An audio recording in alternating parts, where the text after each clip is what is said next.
Syahdan. Pada zaman dahulu kala, di sebuah pelok desa yang dilindungi rimbunnya pohon bambu dan gemercik air sungai yang tak pernah kering, hiduplah sepasang suami istri di desa Jatiwangi. Desa ini sangat tenang, memiliki jalanan tanah liat merah yang selalu harum saat gerimis turun membasahi bumi di sore hari. Angin sejuk selalu membawa aroma bunga melati dari halaman rumah warga yang tertata rapi. Di tengah desa tersebut berdiri sebuah rumah kayu jati berhalaman luas. Tempat Jatmiko dan istrinya yang sedang mengandung bernama Wulandari tinggal dengan penuh kedamaian. Wulandari dikenal sebagai perempuan yang sangat lembut, tutur katanya dan rajin merawat setiap sudut rumah kayu peninggalan leluhur Jatmiko tersebut. Setiap pagi sebelum matahari terbit sempurna, ia sudah berada di dapur tradisionalnya, menyalakan tungku api dengan kayu bakar untuk menanak nasi dan merebus air. Ia menjaga rumah itu layaknya menjaga hatinya sendiri, membersihkan sumur tua di halaman belakang dan menata jemuran agar selalu rapi. Kandungannya yang baru berusia beberapa bulan membuat langkahnya sedikit pelan, namun tidak pernah menyurutkan semangatnya untuk mengabdi kepada suaminya yang sangat ia cintai. Jatmiko adalah seorang laki-laki pekerja keras yang mewarisi sebuah pusaka kuno berupa keris kecil berbahan kuningan dari mendiang ayahnya. Pusaka kuningan itu disimpan rapat di dalam lemari kayu jati berukir di kamar utama, dipercaya sebagai lambang kehormatan dan keutuhan keluarga mereka sejak puluhan tahun silam. Jatmiko sangat membanggakan warisan tersebut dan berpesan kepada Wulandari untuk selalu menjaga kebersihan kamar agar tuah pusaka tetap terjaga. Mereka hidup rukun selama beberapa waktu, menanti kelahiran buah hati pertama, yang diharapkan akan menjadi penerus garis keturunan dan menjaga pusaka keluarga yang sangat dihormati tersebut. Namun ketenangan rumah kayu jati itu perlahan terusik ketika Ratna, sepupu Jatmiko dari desa seberang, datang berkunjung dengan niat yang tersembunyi. Ratna selalu merasa iri melihat kehidupan Jatmiko yang mapan dan memiliki istri cantik serta rumah besar warisan yang seharusnya ia nikmati juga. Dengan wajah manis dan tutur kata yang dibuat-buat, Ratna meminta izin untuk menumpang sementara dengan alasan rumahnya sedang diperbaiki karena atapnya rusak parah terkena angin kencang. Wulandari yang memiliki hati sangat bersih dan penuh belas kasih menyambut saudara suaminya itu dengan senyuman hangat tanpa rasa curiga sedikit pun. Kehadiran Ratna di rumah tersebut mulai membawa suasana yang sangat berbeda karena ia perlahan mulai menebar desas-desus jahat di sekitar desa. Ratna kerap mengobrol dengan tetangga di sumur umum, sengaja melebih-lebihkan hal kecil dan menyindir perilaku Wulandari yang dituduhnya sering keluar rumah diam-diam. Saat Wulandari kelelahan karena usia kandungannya dan tidur lebih lama di siang hari, Ratna justru bercerita kepada Jatmiko bahwa istrinya itu malas dan tidak menghormati suami. Kata-kata tajam Ratna bagaikan racun yang menetes perlahan setiap hari, mulai meracuni pikiran Jatmiko yang sebelumnya sangat mempercayai istrinya tercinta. Puncak dari niat buruk Ratna terjadi ketika musim panen tiba, dan Jatmiko sering pulang malam karena harus mengurus ladang yang luas.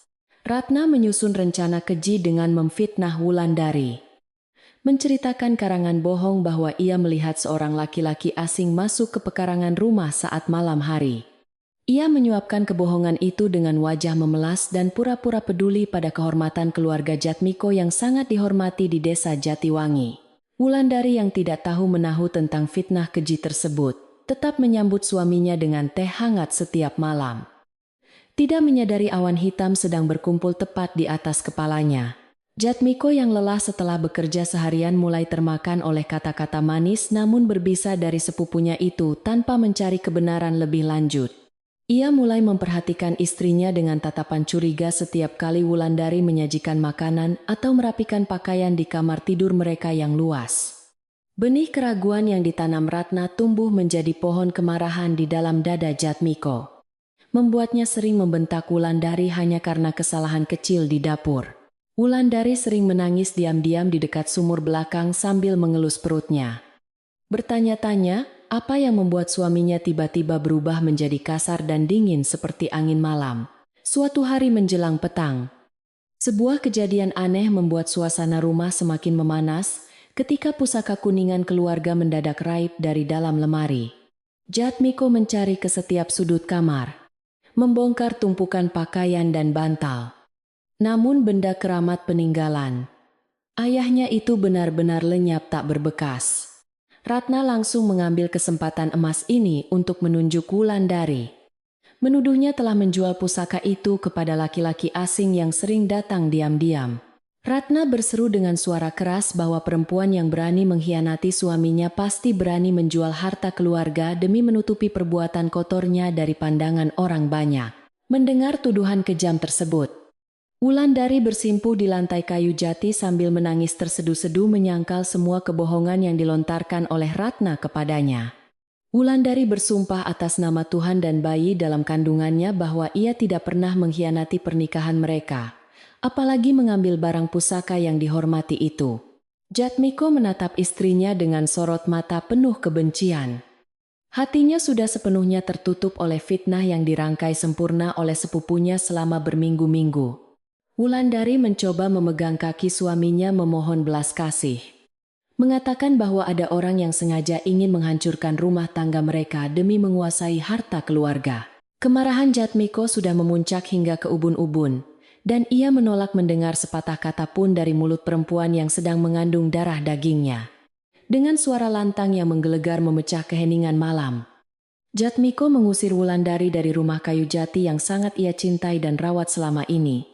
Ratna berdiri di sudut ruangan dengan senyum tipis kepuasan. Melihat rencananya berjalan sempurna menyingkirkan Wulandari dari istana kecil yang kini akan dikuasainya. Wulandari mengepak pakaiannya dengan tangan gemetar.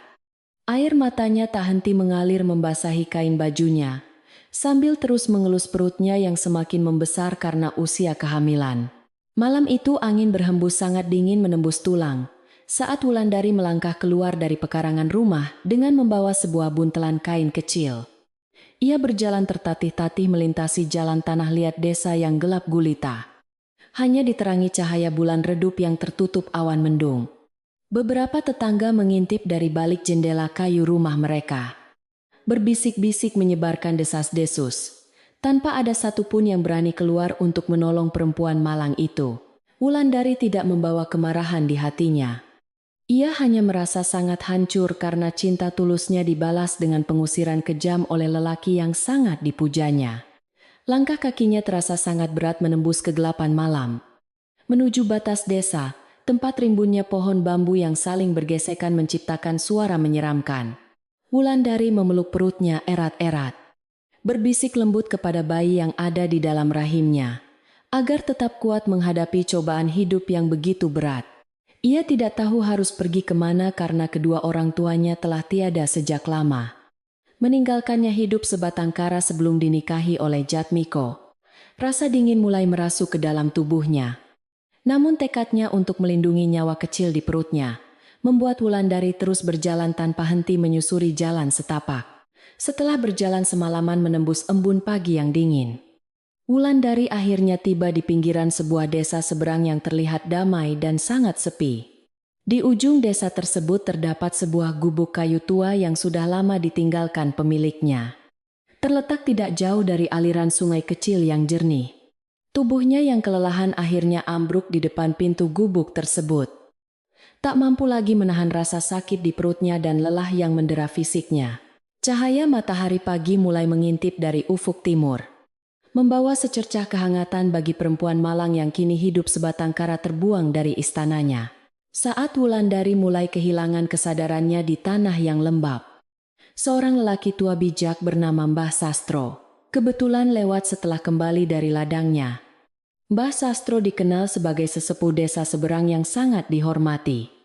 Memiliki hati yang sangat mulia dan selalu siap menolong siapapun yang membutuhkan. Melihat seorang perempuan hamil tergeletak lemas tak berdaya, Mbah Sastro segera meletakkan cangkulnya dan mengangkat tubuh Wulandari perlahan untuk dibawa masuk ke dalam gubuk. Ia mengambil air dari sungai dengan daun pisang dan meneteskannya pelan-pelan ke bibir Wulandari yang terlihat sangat pucat dan kering kerontang. Perlahan Wulandari membuka matanya dan melihat sosok pria tua berwajah teduh sedang menatapnya dengan penuh rasa iba dan kasih sayang layaknya seorang ayah. Wulandari langsung terbangun dengan terkejut. Namun Mbah Sastro menyuruhnya tenang dan memberikan semangkuk bubur hangat yang baru saja dimasaknya di tungku kecil. Perempuan itu menangis terisak-isak sambil menikmati bubur hangat. Merasakan kebaikan hati dari orang asing yang justru lebih peduli kepadanya dibandingkan suaminya sendiri. Mbah Sastro mendengarkan setiap isak tangis Wulandari dengan sabar. Membiarkan perempuan malang itu meluapkan semua beban berat yang menghimpit dadanya sejak semalam suntuk. Dengan suara gemetar dan terbata-bata, Wulandari menceritakan semua kejadian pahit yang menimpanya di desa Jatiwangi dari awal hingga akhir tanpa ada yang ditutupi. Ia menceritakan tentang fitnah kejam dari Ratna, hilangnya pusaka kuningan keluarga, dan bagaimana Jatmiko mengusirnya tanpa belas kasihan di tengah malam buta. Mbah Sastro mengangguk pelan sambil menghisap tembakaunya. Raut wajahnya menunjukkan kebijaksanaan yang dalam, seolah ia sudah sering melihat ketamakan manusia yang merusak kehidupan. Ia menepuk pundak Wulandari dengan lembut, memintanya untuk mengikhlaskan rasa sakit itu demi kesehatan bayi yang sedang tumbuh di dalam rahimnya yang suci. Mbah Sastro berkata bahwa kebenaran itu ibarat air di sungai. Setebal apapun dibendung pada akhirnya akan selalu menemukan jalannya untuk mengalir. Ia menyarankan Wulandari untuk tinggal di gubuk tua tersebut untuk sementara waktu. Berjanji akan membantunya memperbaiki atap yang bocor dan membersihkan halaman sekitar. Wulandari merasa beban di hatinya sedikit terangkat mendengar tawaran baik itu. Menyadari bahwa Tuhan selalu mengirimkan pertolongan melalui tangan-tangan yang tidak pernah diduganya.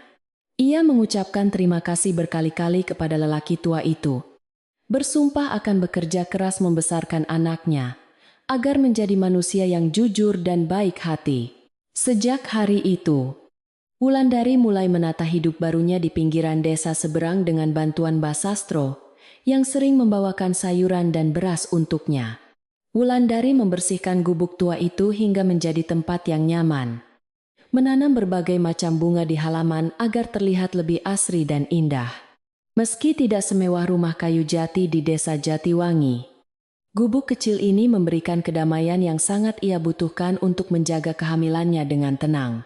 Setiap malam ia selalu berdoa kepada Tuhan, memohon agar suaminya kelak dibukakan pintu hatinya untuk melihat kebenaran yang sesungguhnya telah tertutup kabut fitnah.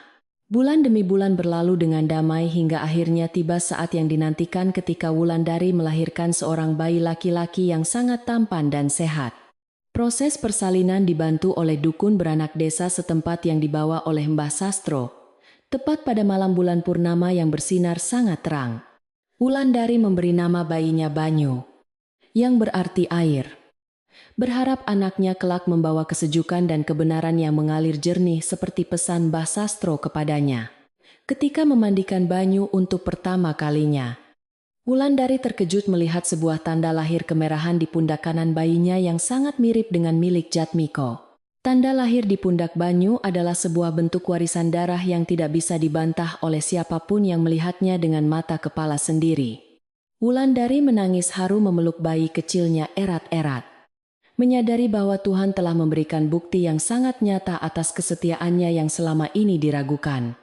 Mbah Sastro yang melihat tanda itu hanya tersenyum bijak, mengatakan bahwa waktu yang akan menjawab semua kebohongan pada saat yang paling tepat nanti. Wulandari bertekad untuk merawat Banyu dengan sepenuh cinta, menjadikannya anak yang kuat meski harus tumbuh tanpa kasih sayang seorang ayah di sampingnya setiap hari. Sementara itu di desa Jatiwangi, Jatmiko menjalani hari-harinya dengan perasaan kosong yang tidak bisa ia mengerti sejak kepergian istrinya dari rumah kayu tersebut. Rumah besar itu kini dikuasai sepenuhnya oleh Ratna yang tanpa rasa malu mengambil alih kamar utama dan memerintah para pembantu dengan kasar. Suasana rumah yang dulu selalu hangat dan penuh tawa kini berubah menjadi suram, seolah kehilangan roh kehidupan yang selama ini dijaga oleh Wulandari. Jatmiko sering melamun sendirian di teras rumah saat malam hari, merasakan ada sesuatu yang hilang dari hidupnya meski ia berusaha menepis perasaan bersalahnya. Ratna perlahan mulai menunjukkan sifat aslinya yang tamak. Sering meminta uang kepada Jatmiko dengan berbagai alasan yang dibuat-buat untuk membeli perhiasan mewah. Penduduk desa mulai menyadari perubahan sikap Ratna yang sombong. Dan banyak yang mulai berbisik bahwa fitnah yang menimpa Wulandari adalah akal-akalan Ratna semata. Namun tidak ada seorang pun yang berani membicarakan hal itu secara langsung di depan Jatmiko, karena menghormati kedudukannya sebagai tuan tanah yang disegani. Kegelisahan mulai menyelimuti batin Jatmiko setiap kali mendengar keluhan warga desa tentang kelakuan sepupunya yang semakin hari semakin melampaui batas kewajaran orang biasa. Meski telah menyingkirkan Wulandari dari kehidupannya, Jatmiko tetap tidak pernah berhasil menemukan pusaka kuningan keluarga yang hilang dari lemari kayu ukir di kamarnya. Ratna selalu berdalih bahwa benda keramat itu pasti telah dijual oleh Wulandari ke pasar gelap di kota sebelum ia diusir malam itu. Namun jauh di lubuk hatinya, Jatmiko mulai merasakan kejanggalan demi kejanggalan dari cerita sepupunya yang penuh dengan celah jika dipikirkan dengan pikiran jernih. Kerinduan yang tidak disadarinya perlahan muncul setiap kali ia mencium aroma bunga melati yang mekar di halaman peninggalan tangan dingin mantan istrinya tercinta. Kembali ke gubuk di pinggiran desa seberang, Wulandari sedang merapikan buntelan pakaian lamanya ketika sebuah benda kecil yang keras jatuh ke lantai kayu. Wulandari terperanjat saat memungut benda tersebut dan mendapati bahwa itu adalah pusaka kuningan keluarga Jatmiko yang selama ini dituduhkan telah ia curi. Rupanya benda itu terselip di dalam lipatan kain sarung tua miliknya yang sengaja disusupkan oleh Ratna pada hari ia diusir dari rumah.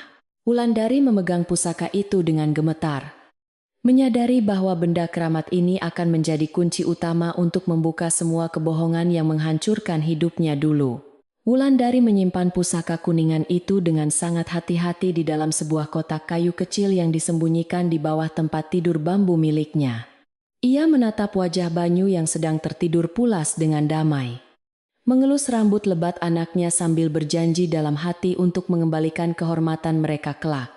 Mbah Sastro sering mengunjungi gubuk mereka setiap sore, membawakan cerita-cerita tentang kehidupan desa dan mengawasi tumbuh kembang Banyu. Layaknya cucu kandungnya sendiri, hari berganti bulan, dan bulan pun merangkak menjadi tahun. Tanpa terasa waktu terus berputar membawa mereka menuju sebuah pertemuan yang tak terhindarkan lagi. 3 tahun telah berlalu sejak malam kelam yang mengubah seluruh jalan hidup Wulandari di desa Jatiwangi yang dingin itu.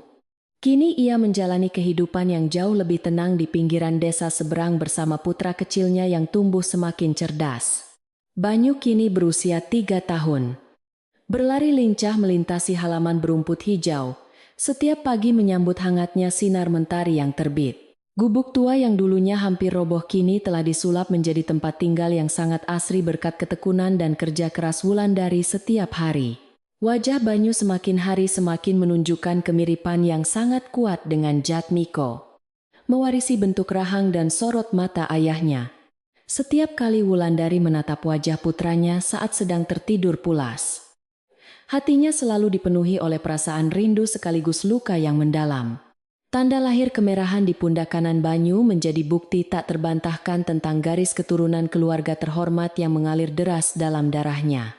Wulandari sering mengusap tanda lahir itu dengan lembut, mendoakan agar kelak kebenaran akan bersinar terang menghapus segala fitnah masa lalu. Kehidupan sehari-hari Wulandari dihabiskan dengan bercocok tanam di sepetak tanah kecil yang dipinjamkan oleh Mbah Sastro dengan penuh kebaikan hati. Setiap subuh ia bangun untuk membuat aneka jajanan pasar tradisional yang kemudian dititipkan kepada para tetangga untuk dijual di pasar desa. Penduduk desa seberang sangat menerima kehadiran Wulandari karena sikapnya yang selalu sopan, ramah, dan tidak pernah segan membantu siapapun yang kesulitan. Kehangatan warga desa perlahan menyembuhkan luka batin Wulandari, membuatnya merasa memiliki keluarga baru yang sangat menyayanginya dan juga putranya tercinta. Di dalam gubuk kecilnya yang sederhana itu, Wulandari menyimpan rapat rahasia terbesar yang bisa membalikan keadaan kapan saja ia inginkan.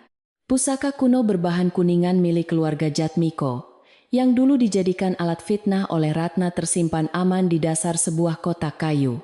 Wulandari membungkus pusaka itu dengan kain bersih, menyembunyikannya di bawah ranjang bambu agar tidak sembarangan dijadikan mainan oleh Banyu yang sedang aktif. Ia tahu bahwa benda keramat itu adalah kunci utama untuk membuktikan kesuciannya dan membersihkan namanya dari segala tuduhan keji tersebut. Sementara itu di desa Jatiwangi, Keadaan rumah kayu jati yang megah itu mengalami perubahan yang sangat drastis dan menyedihkan. Sejak kepergian Wulandari, Ratna benar-benar mengambil alih posisi nyonya rumah dan menguasai seluruh harta kekayaan Jatmiko tanpa merasa bersalah sedikit pun. Ia memerintahkan para tukang untuk membongkar beberapa bagian rumah kuno itu dan menggantinya dengan perabotan baru yang sangat mencolok dan berlebihan. Rumah yang dulunya memancarkan aura kedamaian dan kehangatan keluarga kini terasa sangat kaku, dingin, dan kehilangan jiwa aslinya yang menenangkan hati. Gaya hidup Ratna berubah menjadi sangat mewah. Setiap hari ia memakai pakaian sutra mahal dan memamerkan perhiasan emas yang berkilauan. Semua kemewahan itu ia beli menggunakan uang hasil panen ladang Jatmiko yang seharusnya disimpan untuk masa depan keluarga dan kesejahteraan pekerja. Jatmiko sendiri justru terlihat semakin pasif dan murung. Membiarkan sepupunya itu bertindak semena-mena karena pikirannya selalu dipenuhi oleh bayang-bayang masa lalu. Laki-laki itu sering duduk termenung sendirian di pendopo depan rumah berjam-jam lamanya, menatap kosong ke arah jalan setapak yang membelah desanya. Kekejaman Ratna tidak hanya sebatas menghamburkan harta, tetapi ia juga sering memperlakukan para pembantu rumah tangga dengan sangat buruk dan kasar.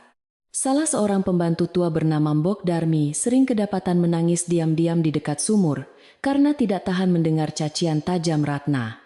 Mbok Darmi sangat merindukan sosok Wulandari yang selalu memperlakukan para pekerja dengan penuh kasih sayang layaknya keluarga kandungnya sendiri setiap waktu. Namun tidak ada seorang pun yang berani melawan Ratna karena ia selalu mengancam akan memecat siapa saja yang berani membantah perintahnya. Di tengah kemewahan yang dipaksakan itu, Jatmiko merasakan kekosongan jiwa yang sangat menyiksa batinnya setiap kali malam perlahan mulai merangkak turun. Udara di dalam rumah terasa sangat dingin menusuk tulang. Tidak ada lagi aroma masakan lezat yang biasanya menyambutnya sepulang dari ladang. Jatmiko sangat merindukan aroma bunga melati yang dulu selalu dirawat dengan penuh cinta oleh tangan lembut istrinya di halaman depan rumah. Ingatan tentang senyuman tulus Wulandari terus menghantuinya dalam mimpi, membuatnya sering terbangun dengan keringat dingin dan dada yang terasa sangat sesak. Kebun bunga melati kebanggaan Jatmiko yang dulu bermekaran indah kini telah layu dan mati karena Ratna menolak keras untuk merawatnya. Ratna menganggap merawat bunga adalah pekerjaan rendahan yang membuang waktu, sehingga ia membiarkan rumput liar tumbuh menjalar menutupi seluruh halaman depan. Jatmiko hanya bisa menatap nanar sisa-sisa tanaman melati yang mengering itu, menyadari bahwa kehidupan rumah tangganya juga ikut mati bersamanya. Penyesalan kecil mulai tumbuh merayap di sudut hatinya. Bertanya-tanya apakah keputusan mengusir Wulandari malam itu adalah sebuah kesalahan yang sangat fatal. Perilaku buruk Ratna yang semakin menjadi-jadi mulai memicu gunjingan tidak sedap di antara para penduduk desa Jatiwangi yang menempati wilayah itu. Ibu-ibu sering berbisik-bisik saat mencuci pakaian di sungai atau berbelanja di pasar tradisional, membicarakan keanehan di balik hilangnya pusaka keluarga Jatmiko. Mereka mulai menyadari bahwa bisa jadi Ratna sengaja merekayasa cerita bohong untuk menyingkirkan Wulandari demi menguasai seluruh harta kekayaan saudaranya itu.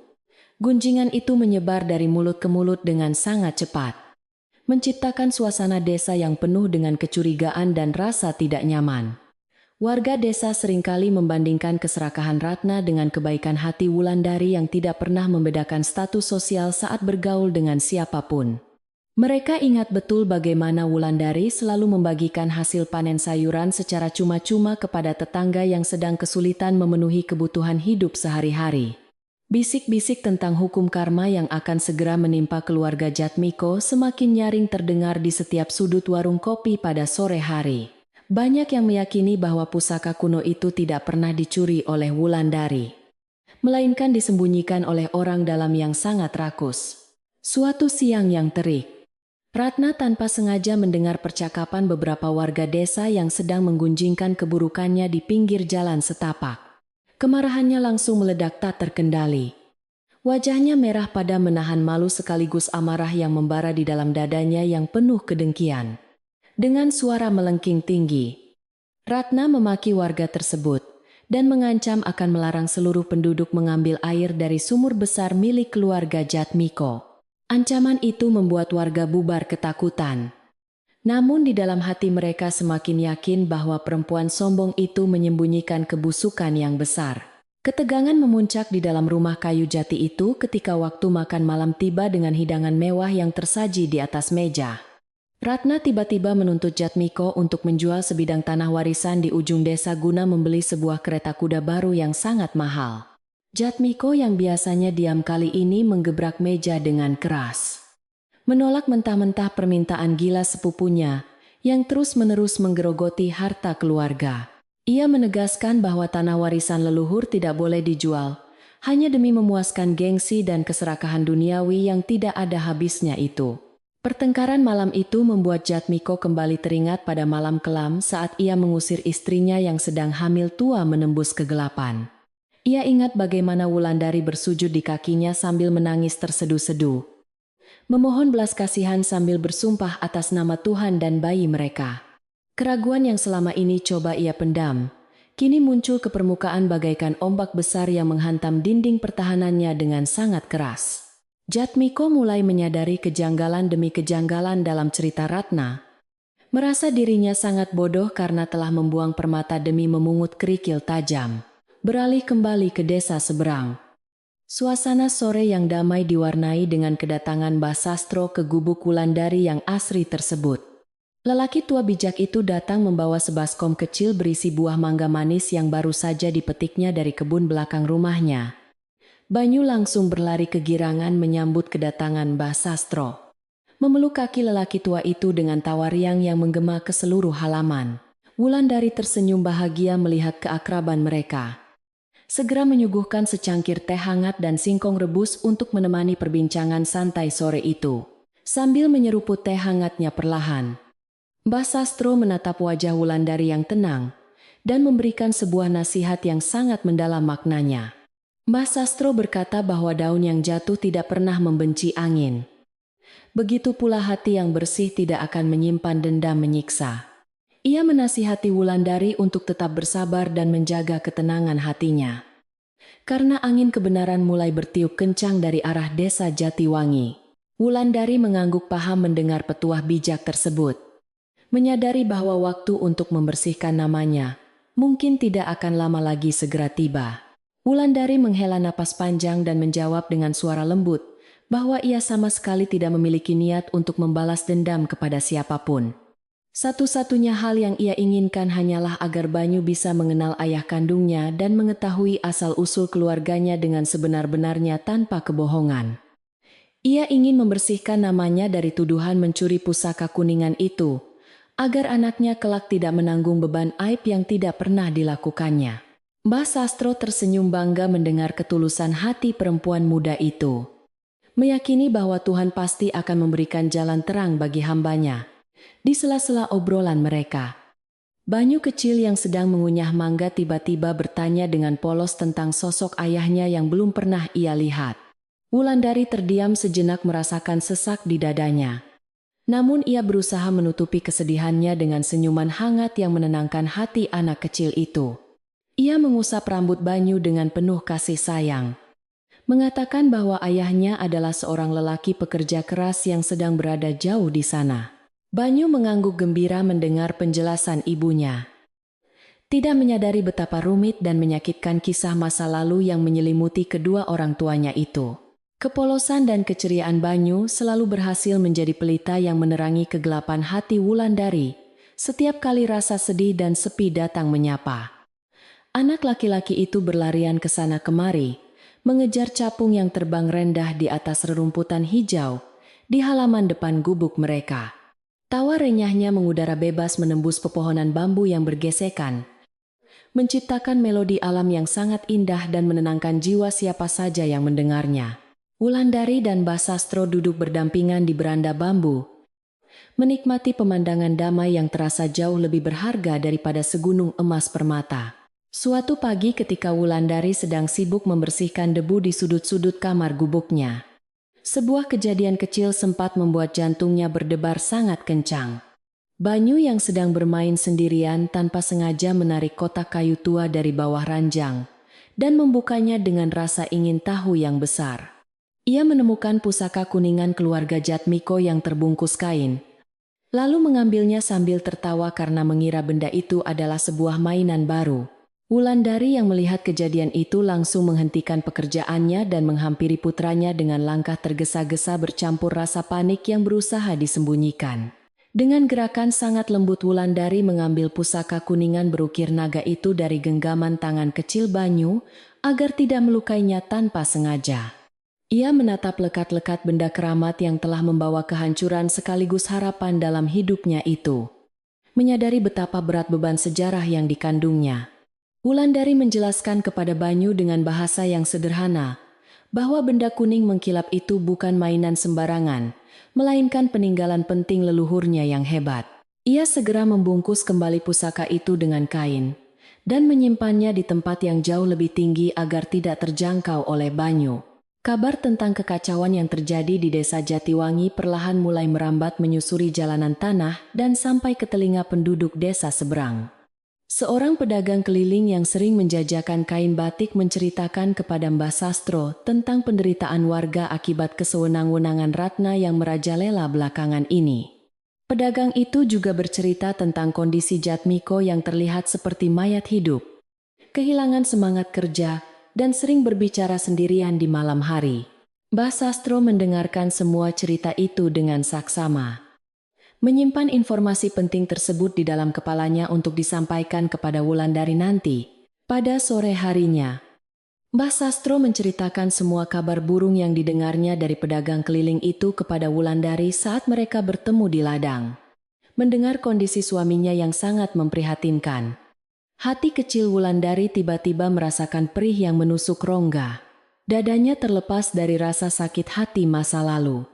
Ia menyadari bahwa meski Jatmiko telah berlaku sangat kejam kepadanya, cinta tulus yang pernah tumbuh di antara mereka tidak bisa sepenuhnya mati. Namun Wulandari menahan diri untuk tidak bertindak gegabah. Ia memilih menunggu kehendak alam semesta untuk mempertemukan mereka kembali di saat yang tepat. Malam harinya setelah menidurkan Banyu dengan nyanyian pelan yang merdu, Wulandari kembali mengeluarkan kotak kayu rahasianya dan menatap pusaka kuningan itu. Ia menyandingkan pikirannya tentang benda keramat tersebut dengan tanda lahir kemerahan yang tercetak sangat jelas di pundak kanan anak laki-lakinya itu. Dua bukti ini sudah lebih dari cukup untuk membongkar kebohongan Ratna dan mengembalikan hak Banyu sebagai pewaris sah keluarga terpandang di Jatiwangi. Wulandari merasakan sebuah dorongan kuat di dalam batinnya, bahwa hari pertemuan yang akan mengakhiri semua penderitaan ini sudah berada di depan mata. Wulandari berjalan keluar menuju halaman gubuknya. Berdiri di bawah cahaya bulan purnama yang bersinar terang benderang menerangi malam yang sangat sepi. Ia menengadahkan kedua tangannya ke langit malam, memanjatkan doa yang sangat khusyuk kepada Sang Pencipta, agar diberikan kekuatan mental dan ketabahan hati. Ia memohon perlindungan tak terhingga untuk Banyu, memastikan bahwa anak tak berdosa itu tidak akan tersakiti oleh kenyataan pahit orang tuanya kelak. Angin malam yang sejuk membelai lembut wajah Wulandari, seolah memberikan jawaban menenangkan dari semesta bahwa kebenaran akan segera terungkap dengan indah. Malam terus merangkak menuju pagi dengan diiringi suara jangkrik yang saling bersahutan memecah keheningan di sekitar gubuk damai pinggiran desa itu. Di satu sisi, Wulandari bisa tertidur pulas dengan hati yang tenang dan penuh keyakinan akan keadilan Tuhan yang tidak pernah tidur. Sementara di sisi lain tepat di desa Jatiwangi, Jatmiko terus membolak-balikan badannya di atas kasur mewah tanpa bisa memejamkan mata sedetik pun. Jarak yang memisahkan mereka hanyalah sebatas hutan bambu dan aliran sungai.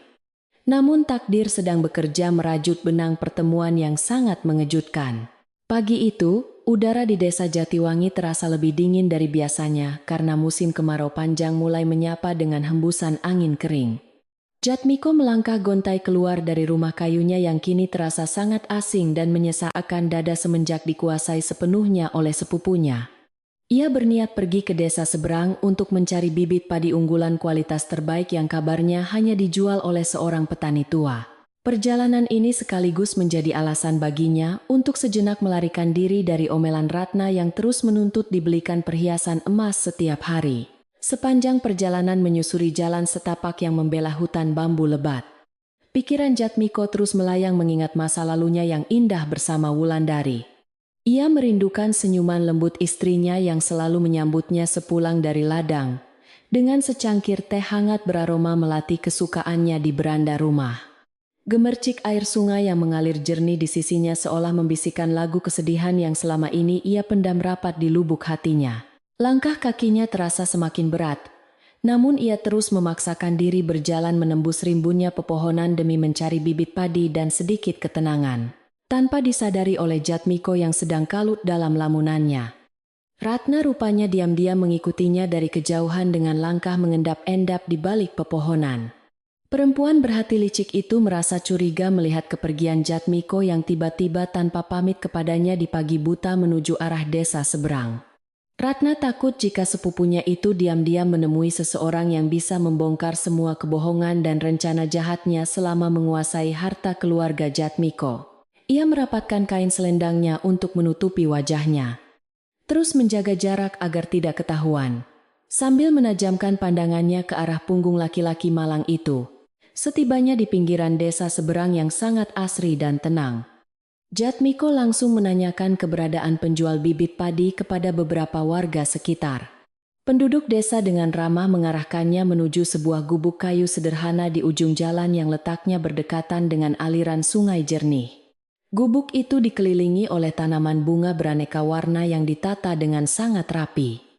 Mengingatkan Jatmiko pada halaman rumahnya dulu bersama Wulandari. Ia melangkah perlahan mendekati pekarangan gubuk tersebut, sambil mengusap keringat di dahinya yang mulai bercucuran karena panasnya sinar matahari siang itu. Saat hendak memanggil pemilik rumah dari balik pagar bambu yang rendah. Langkah Jatmiko tiba-tiba terhenti bagaikan patung batu yang tak bernyawa. Matanya tertuju pada seorang anak laki-laki kecil berusia sekitar 3 tahun yang sedang asyik bermain sendirian di bawah pohon mangga rindang. Anak itu berlarian mengejar kupu-kupu dengan tawa riang yang sangat menggemaskan. Wajahnya memancarkan keceriaan, yang seolah menyedot seluruh perhatian Jatmiko seketika. Ada getaran aneh yang menjalar dengan cepat di dalam dada Jatmiko saat melihat bentuk wajah dan lengkung senyum anak kecil tersebut. Jatmiko mengucek matanya seakan tidak percaya dengan pemandangan luar biasa yang tersaji begitu nyata di depan mata kepalanya sendiri siang itu. Anak laki-laki itu memiliki sepasang mata bulat yang tajam, dan bentuk rahang yang sangat persis dengan wajahnya saat masih kecil dulu. Hatinya berdegup kencang seolah ingin melompat keluar dari rongga dadanya. Memunculkan ribuan pertanyaan di kepalanya, yang selama ini selalu terasa kosong. Ia mencoba melangkah selangkah demi selangkah mendekati pagar bambu, untuk bisa melihat lebih jelas sosok anak laki-laki yang sangat menawan hati itu. Angin sepoi-sepoi, tiba-tiba berhembus menyingkap baju usang yang dikenakan oleh anak kecil itu, hingga bagian pundak kanannya terlihat dengan sangat jelas. Jatmiko tersentak kaget bukan kepalang saat matanya menangkap sebuah tanda merah berukuran koin yang tercetak sempurna di pundak kanan anak tersebut. Tanda lahir itu adalah ciri khas yang hanya dimiliki oleh keturunan langsung dari leluhur keluarga Jatmiko, sejak berabad-abad lamanya secara turun-temurun.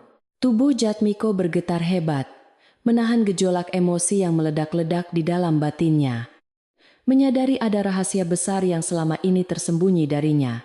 Belum usai rasa terkejutnya melihat tanda lahir tersebut. Pandangan Jatmiko kembali dibuat terpaku pada sebuah benda yang digenggam erat anak itu.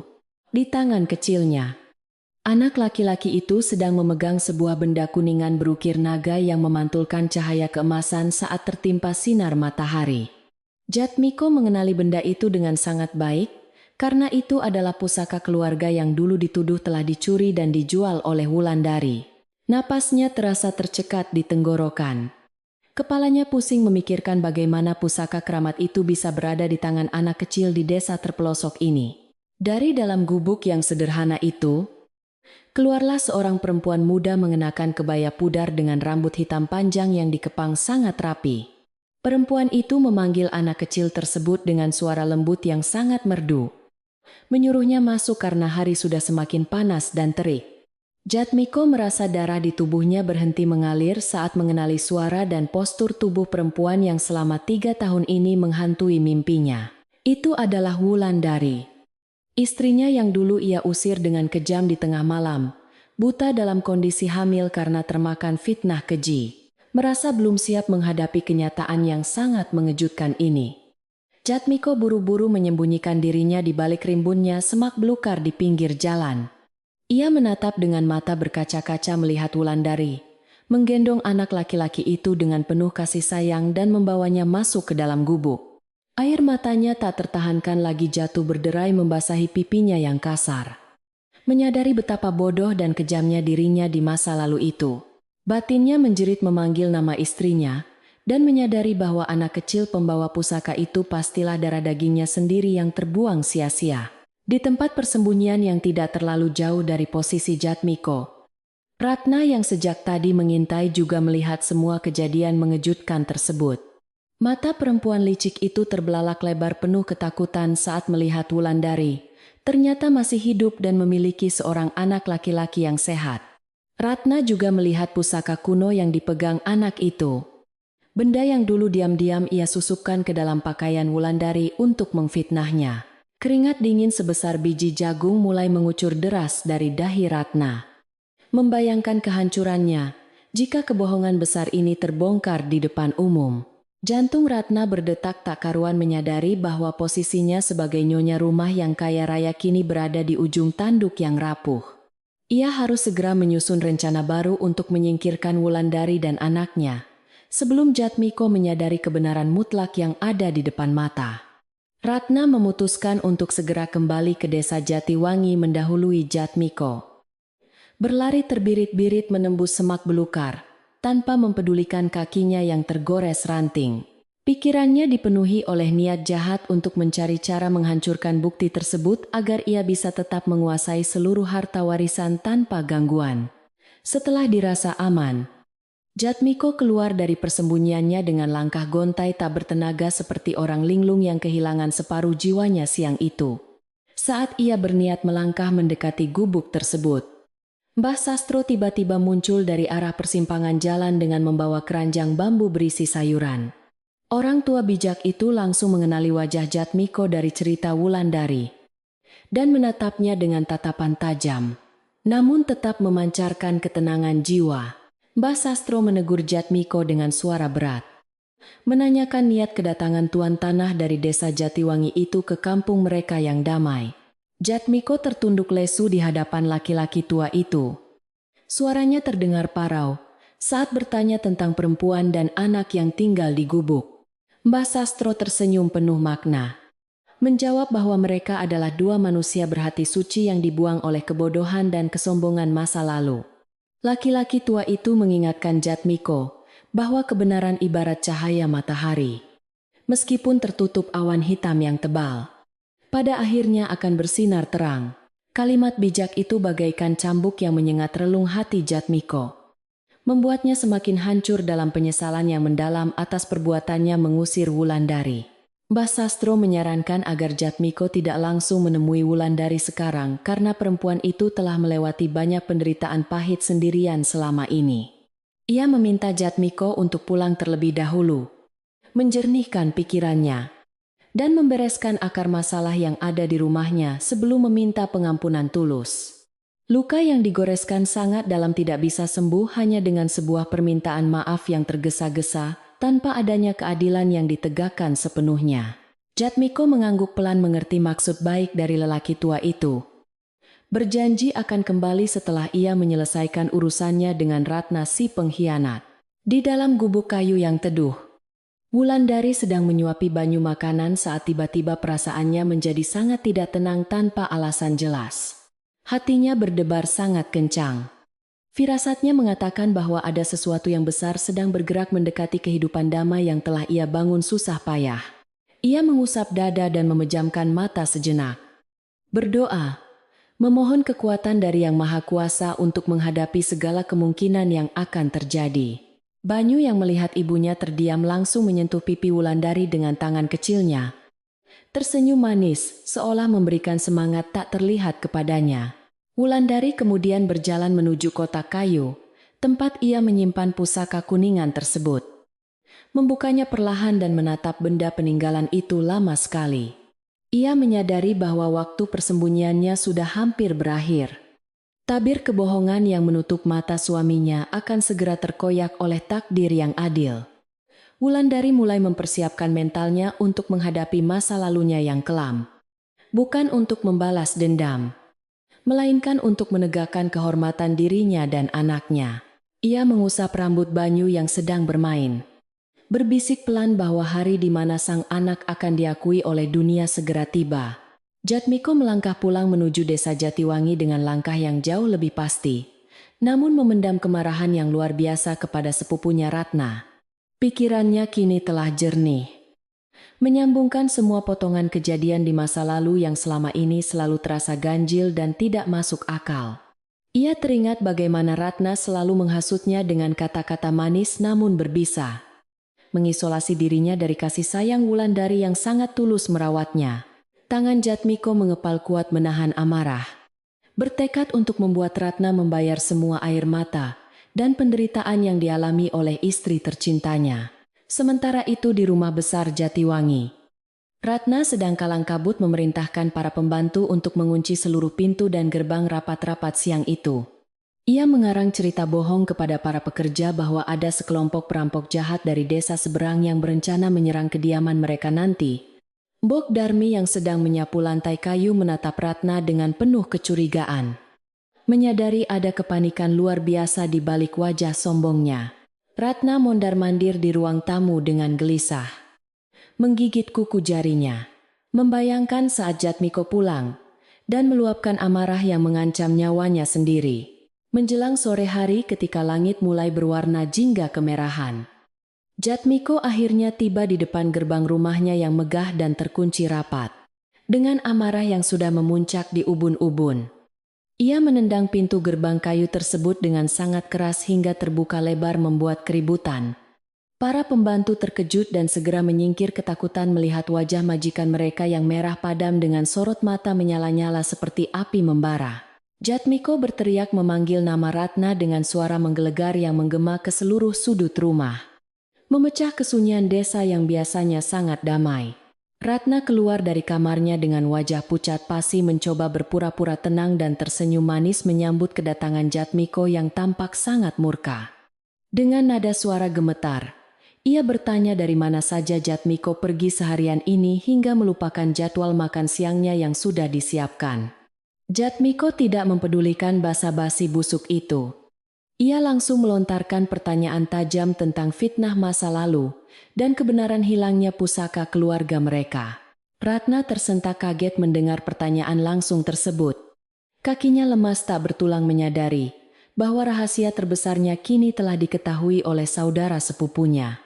Perempuan tamak itu masih berusaha menyangkal dengan bersumpah serapah bahwa ia tidak tahu menahu soal keberadaan pusaka kuningan yang hilang tersebut. Ratna menangis pura-pura terzalimi, menuduh balik bahwa ada orang dari desa seberang yang sengaja mengguna-gunai Jatmiko agar membenci dirinya yang tak berdosa. Namun Jatmiko yang sudah melihat kebenaran dengan mata kepalanya sendiri, tidak lagi mudah tertipu oleh air mata buaya dari sepupunya itu. Ia menunjuk wajah Ratna dengan jari gemetar, menyatakan bahwa ia telah melihat anak laki-lakinya yang memegang pusaka keluarga di desa seberang.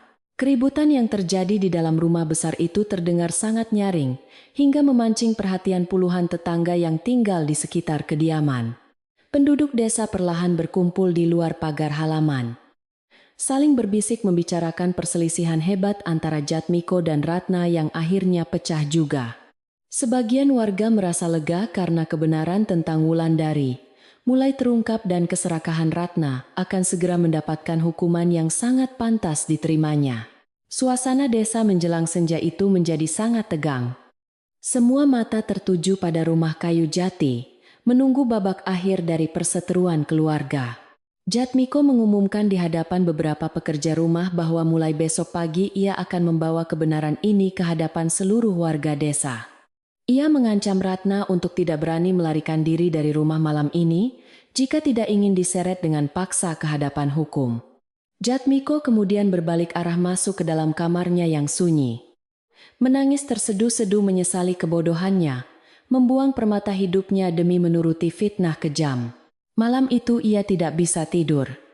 Hatinya tidak sabar menunggu esok hari untuk menjemput Wulandari dan bersujud memohon ampunan yang tulus. Pagi yang ditunggu akhirnya tiba dengan sinar matahari yang memecah kabut tebal di atas langit desa Jatiwangi. Jatmiko telah bersiap sejak subuh dengan hati yang berdebar kencang menantikan momen pembuktian kebenaran yang tertunda selama bertahun-tahun. Ia memaksa Ratna untuk ikut bersamanya menuju desa seberang. Meski sepupunya itu terus meronta dan menangis ketakutan sepanjang jalan, puluhan warga desa yang penasaran turut serta berjalan beriringan di belakang mereka, menciptakan rombongan panjang yang memecah keheningan pagi. Angin berhembus pelan membawa aroma tanah basah, seolah alam pun ikut menjadi saksi bisu atas peristiwa bersejarah hari ini. Perjalanan menuju gubuk Wulandari terasa sangat menegangkan bagi Ratna yang terus mencari alasan untuk melarikan diri dari rombongan tersebut. Namun Jatmiko dengan tatapan tajamnya selalu mengawasi setiap gerak-gerik perempuan licik itu, agar tidak bisa kabur kemanapun. Sepanjang jalan setapak yang membela hutan bambu, warga desa saling berbisik membicarakan rahasia besar yang sebentar lagi akan terungkap. Mbok Darmi yang ikut dalam rombongan terus merapalkan doa di dalam hatinya agar mantan majikannya yang baik hati mendapatkan keadilan. Suara langkah kaki yang serempak menginjak dedaunan kering terdengar seperti genderang kebenaran yang menakutkan bagi Ratna. Sesampainya di pinggiran desa seberang, rombongan dari desa Jatiwangi itu disambut oleh pemandangan gubuk kayu yang sangat asri. Wulandari tampak sudah berdiri di halaman rumahnya dengan mengenakan kebaya sederhana, menggandeng erat tangan kecil Banyu di sampingnya. Di sebelahnya berdiri Mbah Sastro yang memegang tongkat bambu. Wajah tuanya memancarkan ketenangan yang luar biasa menghadapi kedatangan rombongan tersebut. Jatmiko menghentikan langkahnya tepat di depan pagar bambu. Matanya langsung tertuju pada sosok istri dan anak yang sangat dirindukannya.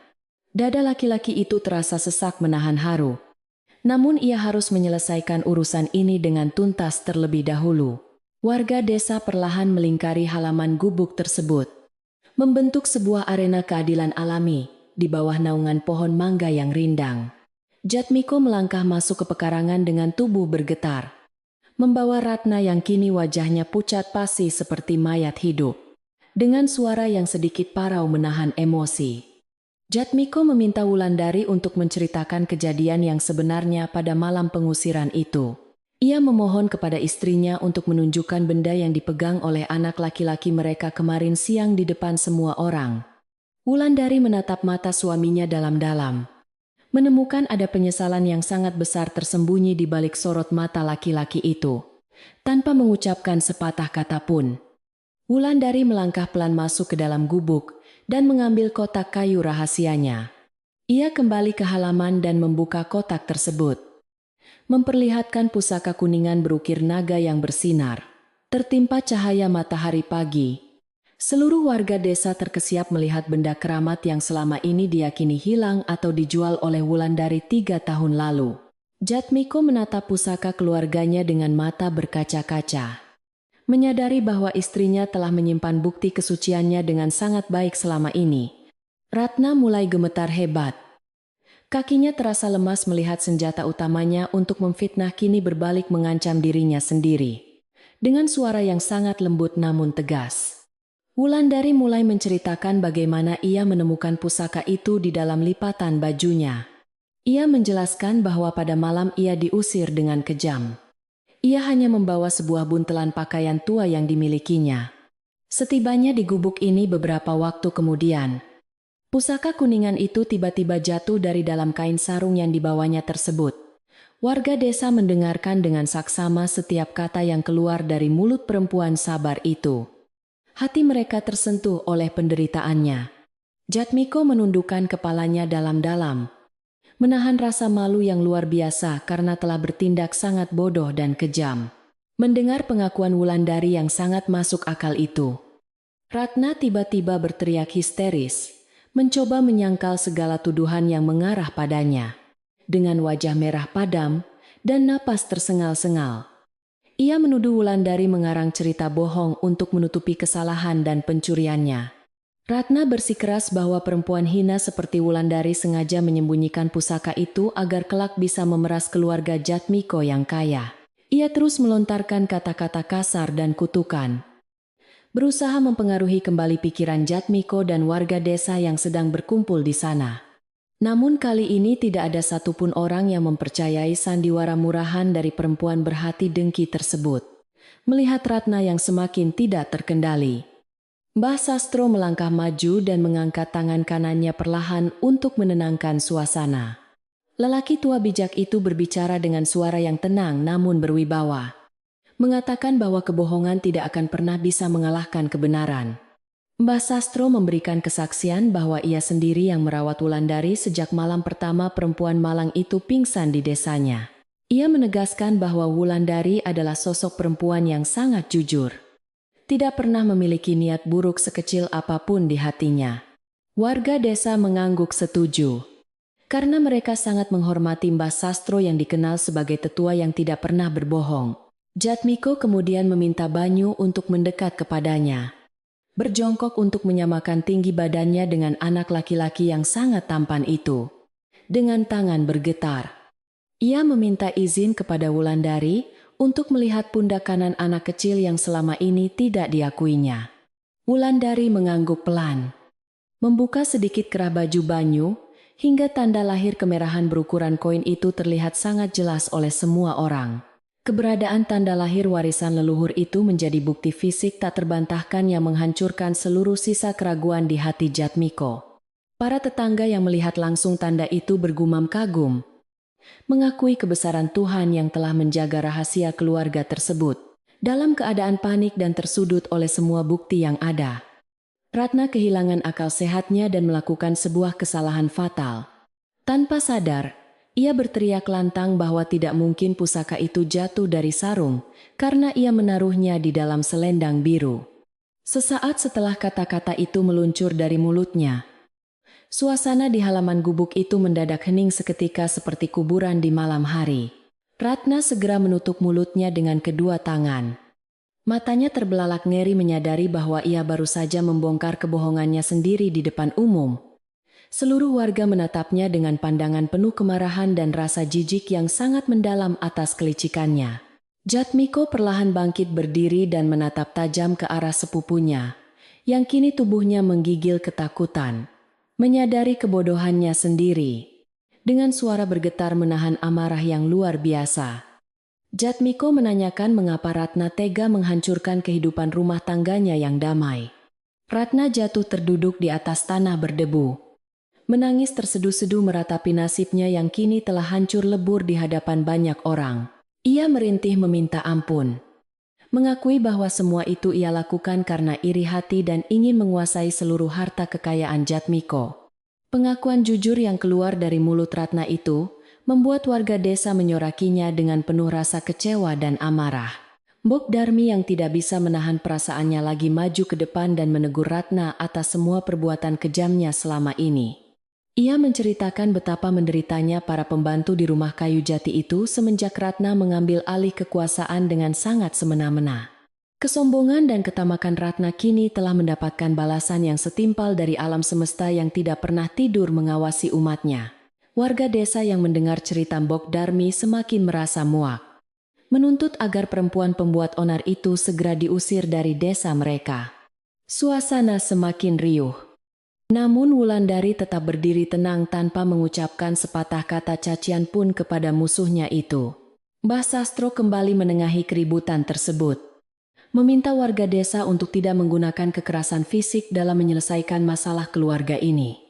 Ia menasihati bahwa membalas kejahatan dengan kekerasan hanya akan menciptakan rantai dendam baru yang tidak akan pernah ada habisnya kelak. Orang tua bijak itu meminta Jatmiko untuk mengambil keputusan yang adil dan bijaksana sebagai kepala keluarga yang telah menemukan kebenaran. Jatmiko menarik napas panjang, berusaha menenangkan gemuruh di dadanya yang masih dipenuhi oleh rasa amarah bercampur penyesalan yang sangat menyiksa. Ia memandang Ratna dengan tatapan dingin, seolah perempuan itu sudah tidak ada harganya lagi di matanya. Dengan suara tegas yang memecah keramaian, Jatmiko memerintahkan Ratna untuk segera pergi meninggalkan desa Jatiwangi dan jangan pernah kembali lagi. Ia mengatakan bahwa ia tidak akan melaporkan kejahatan ini kepada pihak berwajib demi menghormati mendiang orang tua Ratna di masa lalu. Namun ia mencabut semua hak Ratna atas keluarga mereka. Memutus tali persaudaraan yang telah dinodai oleh ketamakan dan fitnah keji. Ratna mengangguk pasrah sambil terus menangis terseduh-seduh. Menyadari bahwa ia telah kehilangan segalanya karena keserakahan yang tidak bisa ia kendalikan. Ia bangkit berdiri dengan tertatih-tatih. Menundukkan kepalanya dalam-dalam menahan rasa malu yang tiada tara. Perempuan pembuat onar itu berjalan gontai meninggalkan halaman gubuk. Membelah kerumunan warga desa yang menatapnya dengan pandangan sangat sinis. Tidak ada satupun orang yang bersimpati atau mencoba menolongnya, karena kejahatannya telah melukai banyak hati orang-orang yang tidak bersalah. Ratna terus berjalan menjauh menyusuri jalan setapak menuju batas desa. Membawa serta seluruh penyesalan dan kehancuran hidupnya yang gelap. Angin siang berhembus kencang menerbangkan debu-debu jalanan. Karak-karakan dia patuh. Seolah alam pun ikut membersihkan desa tersebut dari aura jahat yang disebarkannya. Kepergian Ratna membawa kelegaan yang luar biasa bagi seluruh warga desa. Terutama bagi Jatmiko yang hatinya telah hancur. Setelah kepergian Ratna, suasana di halaman gubuk Wulandari berubah menjadi sangat hening dan dipenuhi oleh haru yang mendalam dari semua orang. Jatmiko berbalik menghadap istrinya yang masih berdiri mematung sambil memegang erat pusaka kuningan keluarga mereka di depan dadanya yang berdebar. Laki-laki itu melangkah pelan mendekati Wulandari. Air mata penyesalan mulai mengalir deras, membasahi kedua pipinya yang kini terlihat jauh lebih tua. Tiba-tiba saja kaki Jatmiko terasa lemas. Ia menjatuhkan dirinya ke tanah dan berlutut tepat di hadapan Wulandari serta Banyu kecil. Tangisannya pecah memecah kesunyian. Menyuarakan rasa bersalah yang selama 3 tahun ini menggerogoti kewarasannya perlahan-lahan. Jatmiko memegang ujung kain kebaya istrinya dengan kedua tangan yang bergetar hebat. Memohon ampunan dari dasar hatinya yang paling dalam. Ia merutuki kebodohannya sendiri yang begitu mudah termakan oleh hasutan licik hingga tega membuang istri yang sedang mengandung darah dagingnya. Suaranya terdengar sangat memilukan saat ia mengakui bahwa hidupnya terasa seperti di neraka sejak malam ia mengusir Wulandari dari rumah. Warga desa yang menyaksikan pemandangan mengharukan itu ikut meneteskan air mata. Merasakan betapa besarnya penderitaan dan penyesalan yang ditanggung laki-laki itu. Beberapa ibu-ibu menyeka air mata mereka dengan ujung selendang. Terharu melihat akhir dari kisah sedih ini. Wulandari menatap suaminya yang bersimpuh di tanah dengan perasaan yang sangat campur aduk antara rasa sakit masa lalu dan cinta. Luka hatinya yang dulu menganga lebar kini perlahan mulai tertutup oleh kesungguhan penyesalan yang ditunjukkan oleh Jatmiko di hadapan umum. Namun bayang-bayang malam pengusiran yang sangat dingin dan menakutkan itu masih membekas kuat di sudut ingatannya yang tidak bisa dihapus. Ia membiarkan Jatmiko menangis di kakinya untuk beberapa saat. Memberikan waktu bagi suaminya itu untuk menumpahkan seluruh beban dosa dan kesalahannya. Banyu yang bingung melihat pemandangan itu hanya memeluk kaki ibunya dengan erat sambil menatap ayahnya. Perlahan Wulandari berjongkok dan memegang kedua bahu suaminya yang masih terguncang oleh isak tangis yang sangat memilukan hati siapa saja. Dengan suara yang sangat lembut layaknya embun pagi. Ia mengatakan bahwa ia telah memaafkan semua kesalahan Jatmiko sejak lama. Ia menjelaskan bahwa kebencian hanya akan meracuni jiwa dan menghalangi pertumbuhan Banyu menjadi anak yang penuh kasih sayang di masa depan. Meskipun memaafkan, Wulandari menegaskan bahwa luka sedalam itu membutuhkan waktu yang tidak sebentar untuk bisa sembuh seperti sedia kala. Jatmiko mengangkat wajahnya yang basah oleh air mata. Menatap mata teduh istrinya dengan perasaan takjub yang luar biasa. Jatmiko kemudian beralih menatap Banyu. Mengulurkan kedua tangannya dengan ragu-ragu untuk memeluk darah daging yang selama ini tidak pernah disentuhnya. Banyu sempat mundur selangkah karena merasa asing. Namun, Wulandari memberikan senyuman menenangkan dan mengangguk pelan kepada anak kecil kesayangannya itu. Perlahan Banyu melangkah maju dan membiarkan ayahnya memeluk tubuh kecilnya dengan sangat erat, seolah takut kehilangan untuk kedua kalinya dalam hidup. Jatmiko mencium puncak kepala Banyu berkali-kali, sambil terus menggumamkan kata maaf dan janji untuk menjadi ayah yang baik selamanya. Momen pertemuan antara ayah dan anak itu menjadi titik terang yang menghapus segala kegelapan di masa lalu. Mbah Sastro tersenyum lebar melihat keluarga kecil itu. Akhirnya bisa bersatu kembali setelah melewati badai ujian yang sangat dahsyat dan panjang. Lelaki tua itu bergumam pelan memuji kebesaran Tuhan yang selalu memiliki cara terindah untuk mengembalikan kebahagiaan hambanya yang bersabar. Warga desa mulai membubarkan diri satu persatu dengan perasaan lega. Kembali ke rumah masing-masing membawa cerita luar biasa hari ini. Mereka bersyukur karena keadilan telah ditegakkan tanpa harus meneteskan darah atau menggunakan kekerasan yang merusak kedamaian desa mereka yang asri. Cerita tentang kebaikan Wulandari dan keadilan alam akan menjadi legenda yang diceritakan turun-temurun di wilayah tersebut. Setelah warga desa pergi, Jatmiko bangkit berdiri dan memohon kepada Wulandari untuk segera mengemasi barang-barang dan pulang ke desa Jatiwangi. Ia berjanji akan merenovasi kembali rumah kayu jati mereka dan mengembalikan kebun bunga melati yang dulu sangat disukai oleh istrinya itu.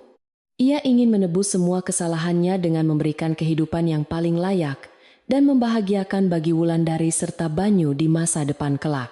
Namun Wulandari hanya tersenyum tipis mendengar permohonan yang sangat tulus dari laki-laki yang masih berstatus sebagai suaminya yang sah itu. Ia memiliki pandangan berbeda tentang arti kebahagiaan setelah melewati tahun-tahun penuh perjuangan di gubuk kecil ini. Wulandari menolak ajakan Jatmiko untuk langsung pulang hari itu juga dengan alasan yang sangat masuk akal dan bijaksana bagi mereka.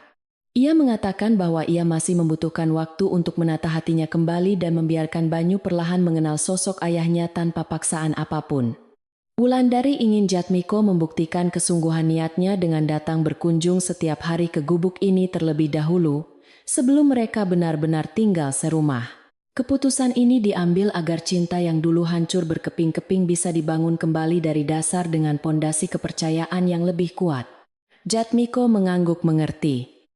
Menerima syarat itu dengan lapang dada, sebagai bagian dari hukuman atas kesalahannya dulu. Menjelang sore hari, Jatmiko akhirnya pamit pulang ke desa Jatiwangi dengan hati yang terasa jauh lebih ringan dibandingkan saat ia datang. Meski belum bisa membawa istri dan anaknya pulang, ia merasa sangat bersyukur karena telah mendapatkan pengampunan yang tidak ternilai harganya. Langkah kakinya menyusuri jalan setapak hutan bambu terasa sangat bersemangat. Pikirannya sudah dipenuhi dengan rencana untuk memperbaiki rumah dan kehidupannya kembali. Ia menyempatkan diri untuk menoleh ke belakang, melihat Wulandari dan Banyu yang melambaikan tangan dari kejauhan di depan pekarangan gubuk. Senyuman lebar terukir di wajah Jatmiko, menyambut lembaran baru dalam hidupnya yang kini dipenuhi oleh harapan indah. Di gubuk yang damai itu, Wulandari kembali melakukan rutinitas sorenya dengan perasaan yang sangat lega bagaikan burung yang lepas dari sangkar. Ia membersihkan halaman depan dari daun-daun kering yang berguguran. Dibantu oleh Banyu yang berlarian, mengumpulkan ranting kayu dengan riang gembira. Beban berat yang selama 3 tahun ini menghimpit dadanya akhirnya terangkat sempurna. Digantikan oleh kedamaian sejati yang mengalir di setiap hembusan napasnya. Pusaka kuningan keluarga itu kini telah dikembalikan kepada Jatmiko untuk disimpan di tempat yang semestinya dengan penjagaan yang jauh lebih baik. Matahari sore bersinar hangat memeluk gubuk kecil mereka, menandakan akhir dari sebuah penderitaan yang sangat panjang. Mbah Sastro datang berkunjung sesaat sebelum matahari terbenam sempurna, membawakan sebungkus gula aren untuk merayakan hari yang sangat membahagiakan ini. Mereka bertiga duduk di beranda bambu sambil menikmati secangkir teh hangat, memandang langit senja yang berubah warna menjadi jingga keemasan. Mbah Sastro memuji ketegaran hati Wulandari yang berhasil membalikan keadaan tanpa harus mengotori tangannya dengan balas dendam yang sangat hina. Banyu tertidur pulas di pangkuan ibunya. Wajah polosnya memancarkan kedamaian tanpa beban, setelah seharian mengalami kejadian yang sangat luar biasa. Angin malam mulai berhembus lembut, membawa ketenangan abadi bagi desa kecil yang tersembunyi di balik rimbunnya pepohonan bambu itu. Hari berganti dengan sangat damai menyambut pagi pertama setelah kebenaran terungkap memecah kegelapan yang selama 3 tahun menyelimuti hati Wulandari. Cahaya matahari pagi menyusup perlahan melalui celah dinding anyaman bambu, menghangatkan ruangan kecil tempatnya beristirahat bersama putra kesayangannya. Wulandari terbangun dengan perasaan yang luar biasa ringan. Seolah sebuah batu besar yang menekan dadanya selama ini telah sirna. Ia menatap wajah Banyu yang masih tertidur pulas dengan senyuman damai yang menghiasi bibir kecilnya. Udara pagi di desa seberang terasa jauh lebih segar. Membawa aroma embun yang menyejukkan relung jiwa perempuan sabar itu. Sementara itu di desa Jatiwangi yang jaraknya terpisahkan oleh rimbunnya hutan bambu, Jatmiko juga memulai harinya dengan semangat baru. Ia bangun jauh sebelum ayam jantan berkokok. Melangkah keluar kamar untuk menghirup udara subuh yang dingin menusuk tulang. Rumah kayu jati yang besar itu kini terasa sangat berbeda tanpa kehadiran Ratna yang selalu menebar aura negatif setiap saat. Jatmiko membuka lebar semua jendela kayu berukir di rumahnya, membiarkan angin pagi masuk membersihkan sisa-sisa kesuraman yang lama mengendap. Ia bertekad untuk membersihkan setiap sudut rumah itu dari kenangan buruk demi menyambut kembalinya sang istri. Langkah pertama yang dilakukan Jatmiko pagi itu adalah membersihkan halaman depan rumah yang selama ini dibiarkan terbengkalai dipenuhi rumput liar. Dengan menggunakan cangkul tua miliknya, ia mencabuti ilalang dan mulai menggemburkan tanah kemerahan di bawah teriknya sinar matahari pagi. Jatmiko berniat menanam kembali bibit bunga melati kesukaan Wulandari, agar aroma harumnya bisa kembali memenuhi setiap sudut pekarangan rumah mereka. Keringat bercucuran membasahi pakaiannya. Namun senyuman tak pernah lepas dari wajah laki-laki yang sedang menebus segala rasa bersalahnya itu. Para tetangga yang melintas memandang takjub melihat perubahan sikap tuan tanah yang kembali rajin bekerja. Menjelang siang hari setelah menyelesaikan pekerjaannya di halaman, Jatmiko segera bersiap untuk mengunjungi gubuk Wulandari di pinggiran desa seberang. Ia membawa sekeranjang sayuran segar, hasil panen dari kebun belakang dan beberapa potong kayu bakar yang sudah dibelahnya dengan sangat rapi. Langkah kakinya menyusuri jalan setapak membelah hutan bambu terasa sangat ringan dan penuh harap untuk bisa menebus kesalahannya di masa lalu. Ia tidak lagi peduli dengan rasa lelah atau panasnya matahari yang menyengat kulit punggungnya sepanjang perjalanan yang cukup jauh tersebut. Hatinya hanya dipenuhi oleh kerinduan yang mendalam kepada istri dan anak laki-lakinya tercinta. Setibanya di gubuk sederhana itu, Jatmiko meletakkan bawaannya di depan pintu dapur dengan sangat hati-hati agar tidak menimbulkan suara gaduh. Wulandari menyambut kedatangannya dengan senyuman tipis yang sangat sopan. Mempersilakan suaminya itu untuk duduk beristirahat di beranda bambu depan rumah. Wulandari tidak langsung menunjukkan kemesraan yang berlebihan. Ia tetap menjaga jarak yang wajar untuk memberikan waktu bagi hati mereka berdua. Ia kembali ke dapur kayunya yang mengepulkan asap tipis. Memasak hidangan sederhana, namun memiliki cita rasa yang sangat dirindukan oleh suaminya. Jatmiko menatap punggung istrinya dari kejauhan dengan perasaan kagum yang tiada tara membanjiri dadanya. Banyu yang awalnya merasa malu dan bersembunyi di balik pintu perlahan mulai berani mendekati Jatmiko yang sedang duduk sendirian. Jatmiko mengeluarkan sebuah mainan burung-burungan kecil yang dianyamnya sendiri dari daun kelapa saat berjalan melintasi hutan bambu tadi siang. Ia mengulurkan mainan sederhana itu kepada putranya dengan senyuman yang sangat lembut. Mencoba memenangkan hati anak kecil yang belum terbiasa dengannya. Banyu menerima mainan itu dengan mata berbinar-binar kegirangan. Perlahan duduk di pangkuan Jatmiko, sambil terus memandangi burung anyaman tersebut. Ikatan batin antara ayah dan anak itu mulai terjalin secara alami tanpa adanya paksaan dari siapapun. Dari kejauhan, Mbah Sastro mengamati pemandangan keluarga kecil yang sedang memperbaiki hubungan tersebut, sambil menghisap tembakau linting kesukaannya di teras. Lelaki tua bijak itu mengangguk-angguk pelan. Merasa sangat bersyukur melihat kesabaran Wulandari akhirnya membuahkan hasil yang manis dan menenangkan hati. Terkadang Mbah Sastro ikut bergabung duduk bersama mereka di beranda, membawakan singkong rebus panas dan menceritakan kisah-kisah lucu tentang kehidupan desa. Kehadiran Mbah Sastro selalu berhasil mencairkan suasana yang sempat terasa kaku, membuat tawa Jatmiko dan Banyu terdengar lepas memecah kesunyian sore. Wulandari ikut tersenyum melihat kedekatan tiga generasi berbeda yang sedang menikmati hangatnya kebersamaan keluarga.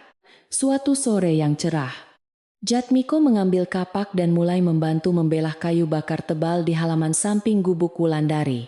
Otot-otot lengannya menegang setiap kali ia mengayunkan kapak membelah bongkahan kayu jati kering yang akan digunakan istrinya untuk memasak nasi. Wulandari keluar dari dapur membawa secangkir teh panas beraroma melati. Meletakkannya perlahan di atas meja bambu kecil di dekat Jatmiko. Laki-laki itu menghentikan pekerjaannya sejenak, mengusap keringat di dahi, lalu mengucapkan terima kasih dengan tatapan mata yang penuh cinta tulus. Percakapan singkat dan sopan di antara mereka berdua menandakan bahwa proses penyembuhan luka batin itu berjalan dengan sangat baik. Di dalam rumah kayu jati di desa Jatiwangi, pusaka kuno peninggalan leluhur keluarga kini telah tersimpan kembali di tempat asalnya. Jatmiko meletakkan benda keramat berbahan kuningan itu di dalam lemari ukir dengan penuh rasa hormat yang jauh lebih besar dari sebelumnya. Benda itu kini bukan sekadar warisan yang diagungkan, melainkan menjadi saksi bisu atas kebenaran yang berhasil mengalahkan segala bentuk fitnah keji. Jatmiko sering berdiri lama di depan lemari tersebut setiap malam, merenungi betapa mahalnya harga sebuah kepercayaan dalam membangun kehidupan rumah tangga. Ia berjanji kepada dirinya sendiri tidak akan pernah mengulangi kebodohan yang sama di masa depan nanti. Bulan demi bulan berlalu dengan sangat cepat membawa perubahan yang luar biasa indah bagi kehidupan Jatmiko dan keluarganya di desa. Rumah besar di Jatiwangi kini telah sepenuhnya bersih dan rapi, mengembalikan aura kedamaian yang sempat hilang direnggut oleh keserakahan sepupunya. Bunga-bunga melati yang ditanam Jatmiko di halaman depan mulai bermekaran lebat, menebarkan aroma harum semerbak setiap kali angin sore berhembus. Bok Darmi dan para pekerja rumah lainnya bekerja dengan sangat riang gembira, tak sabar menantikan hari kepulangan nyonya rumah yang baik hati. Mereka sering bernyanyi bersama saat menyapu halaman, membayangkan suasana rumah yang akan kembali diwarnai oleh tawa.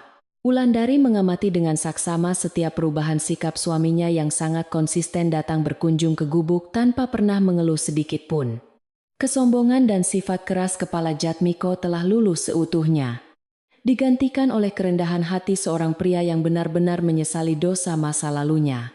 Suaminya itu tidak pernah lagi memaksakan kehendak dan selalu mendengarkan pendapat Wulandari dengan penuh rasa hormat yang sangat mendalam setiap saat. Pembuktian cinta yang ditunjukkan melalui tindakan nyata setiap hari membuat dinding pertahanan di hati Wulandari perlahan runtuh dan kembali terbuka lebar. Ia menyadari bahwa memaafkan adalah jalan terbaik untuk merangkai kembali masa depan yang sempat hancur berkeping-keping. Banyu kini sudah sangat terbiasa dengan kehadiran ayahnya dan memanggil Jatmiko dengan sebutan bapak menggunakan nada suaranya yang sangat riang.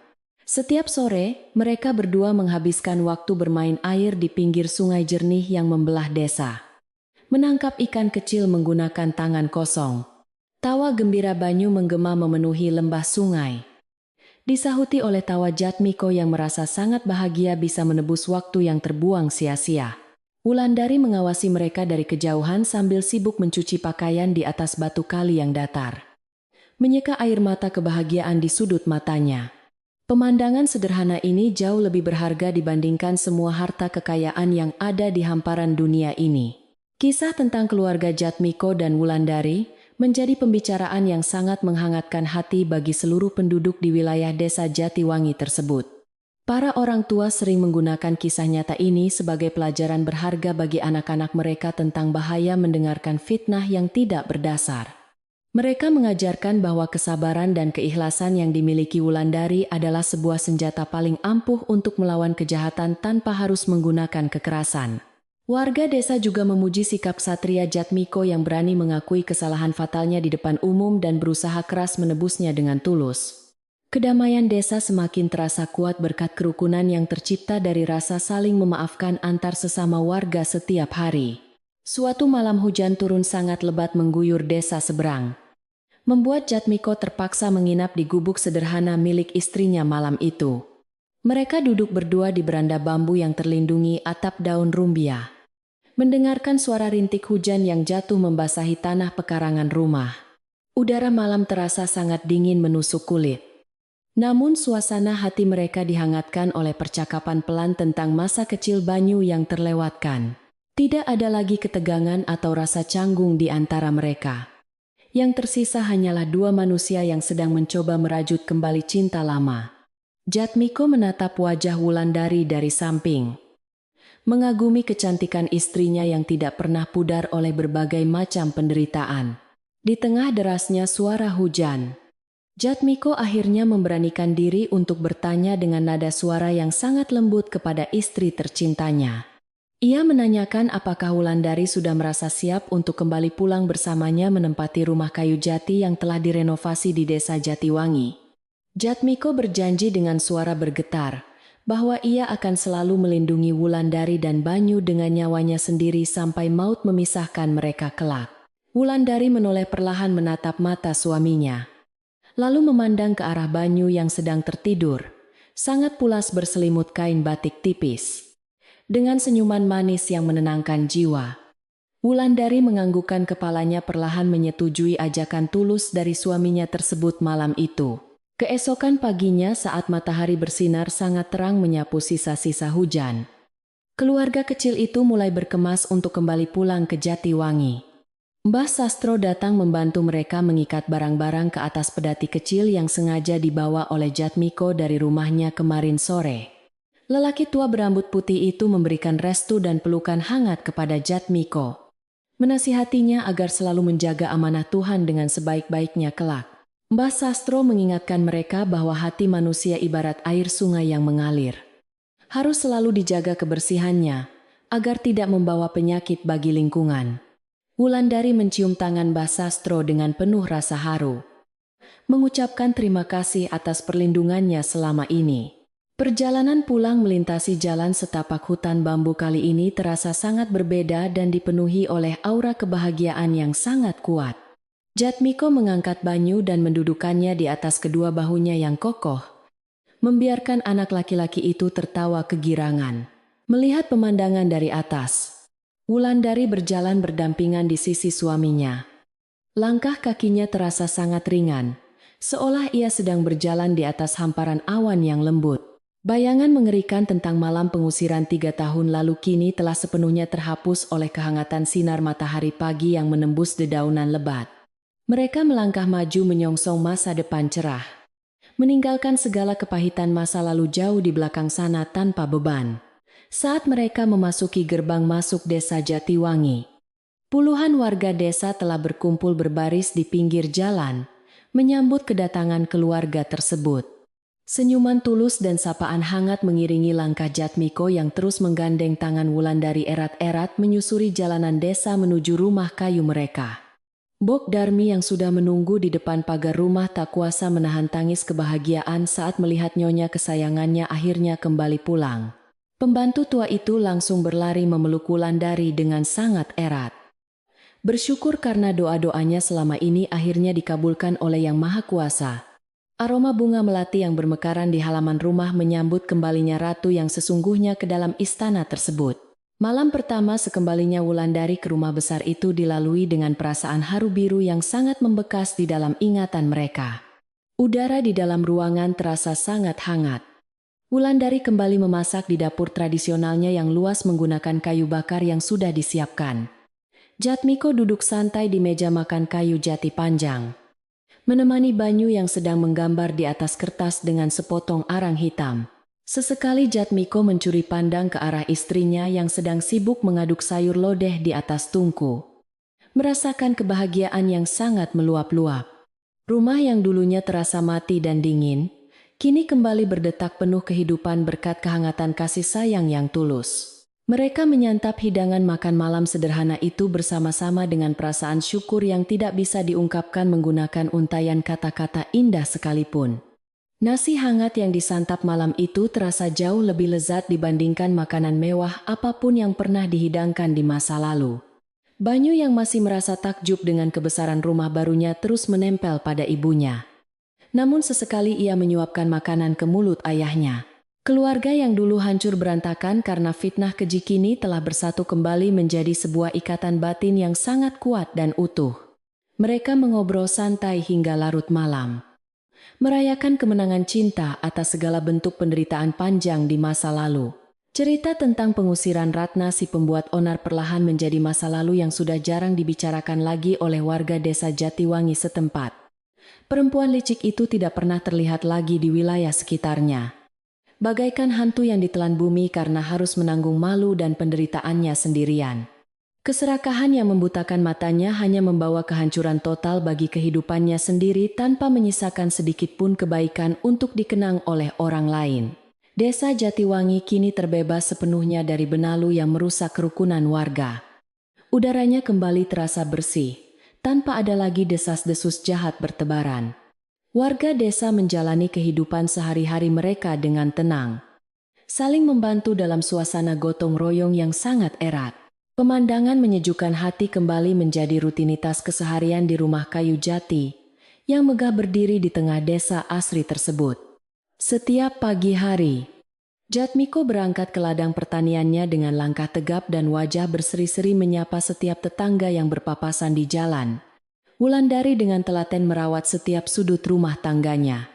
Suaranya yang lembut sering terdengar bersenandung kecil saat menyapu pekarangan depan yang rindang. Para pekerja ladang dan pembantu rumah tangga bekerja dengan semangat tinggi karena majikan mereka selalu memperlakukan mereka dengan sangat adil. Kehidupan kembali berjalan normal seperti sedia kala. Seolah badai besar tidak pernah memporak-porandakan atap kebahagiaan mereka berdua selama 3 tahun. Waktu terus berputar tanpa henti mengiringi pertumbuhan Banyu yang perlahan menjadi seorang anak laki-laki yang sangat cerdas, kuat, dan berbudi luhur. Ia belajar banyak hal dari kesabaran ibunya yang tidak bertepi, dan juga dari kesalahan masa lalu ayahnya yang dijadikan pelajaran hidup. Tanda kemerahan yang mencetak jelas di pundak kanannya, bukan hanya sekadar bukti keturunan leluhur belaka, melainkan simbol perjuangan kebenaran keluarga mereka. Banyu kelak akan mewarisi seluruh harta dan kehormatan Jatmiko dengan bekal hati yang bersih agar tidak mudah termakan oleh keserakahan duniawi. Wulandari dan Jatmiko selalu mendidiknya dengan penuh cinta, memastikan anaknya tumbuh di lingkungan yang damai dan bersahaja. Pusaka kuno berbahan kuningan berukir naga itu kini tertidur dengan sangat tenang di dalam lemari kayu jati yang selalu terkunci rapat. Benda keramat itu tidak lagi menjadi sumber malapetaka yang mengundang fitnah, melainkan berubah fungsi menjadi penjaga hening atas kehormatan garis keturunan. Cahaya keemasan yang memantul dari permukaannya seolah mengingatkan seluruh penghuni rumah tentang kekuatan sebuah kejujuran dalam menghadapi cobaan seberat apapun. Rumah peninggalan leluhur itu terus berdiri kokoh menantang pergantian musim demi musim, melindungi keluarga kecil yang ada di dalamnya dengan kehangatan. Semua kesedihan telah terbayar lunas oleh kebahagiaan sejati yang mereka temukan di ujung jalan penderitaan yang sangat panjang. Di ujung senja yang memerah melukis batas cakrawala, Wulandari dan Jatmiko duduk berdampingan di teras depan menikmati secangkir teh panas berdua. Mereka memandang Banyu yang sedang berlarian mengejar kunang-kunang di halaman berumput hijau dengan senyuman bahagia yang tak pernah pudar di wajah.